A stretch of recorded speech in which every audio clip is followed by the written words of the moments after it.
ഈ SIR നടപടികൾക്ക് അധ്യാപകരെ നിയോഗിച്ചത് നമുക്ക് അറിയാവുന്നതാണല്ലോ. ഏതായാലും ഈ അധ്യാപകരെ BLOമാരാക്കിയതോടെ പരീക്ഷകൾ താളം തെറ്റുന്നു എന്നൊരു പരാതി വരുന്നുണ്ട്. SIR നടപടികളും സ്കൂൾ പരീക്ഷകളും ഒന്നിച്ചു മുന്നോട്ട് കൊണ്ടുപോകാൻ കഴിയുന്നില്ല എന്നാണ് പരാതി. ഹയർ സെക്കൻഡറി പ്രാക്ടിക്കൽ പരീക്ഷകളെ ഉൾപ്പെടെ ബാധിക്കുന്നു എന്ന ആരോപണമാണ് ഉയർത്തുന്നത്. പരാതിയുമായി AHSDA ഇപ്പോൾ രംഗത്ത് വന്നിരിക്കുകയാണ്.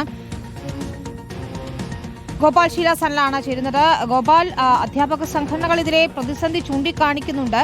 പരീക്ഷാ നടത്തിപ്പിനെ ഉൾപ്പെടെ ബാധിക്കുന്നുണ്ടോ?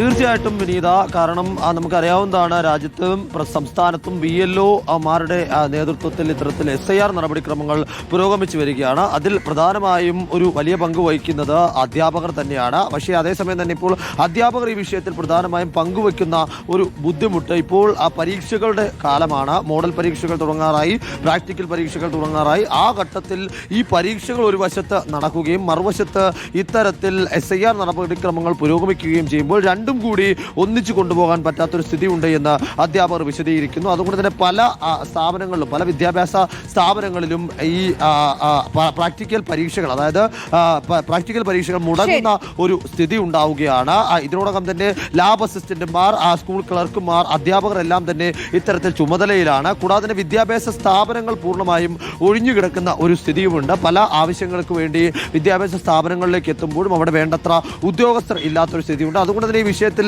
കൃത്യമായ ഇടപെടൽ വേണമെന്ന ആവശ്യമാണ് AHSDA മുന്നോട്ട് വെക്കുന്നത്. ഒന്നുകിൽ അധ്യാപകരെ BLO ചുമതലകളിൽ നിന്ന് ഒഴിവാക്കണം, അല്ലെങ്കിൽ പകരം ഈ പരീക്ഷകൾ നടപ്പിലാക്കുന്നതിന് വേണ്ടിയുള്ള ഇടപെടൽ ഉണ്ടാകണം. അതാണ് അവരുടെ ആവശ്യം. എന്തായാലും ഗുരുതരമായ ഒരു പ്രശ്നം തന്നെയാണ്. കാരണം പരീക്ഷാ നടത്തിപ്പിനെ ഉൾപ്പെടെ ബാധിക്കുന്നതാണെങ്കിൽ അതിൽ തുടർ നടപടികൾ വേണ്ടതുമാണ്. ഗോപാൽ ശീലാസനാണ് വിശദാംശങ്ങൾ നൽകിയത്.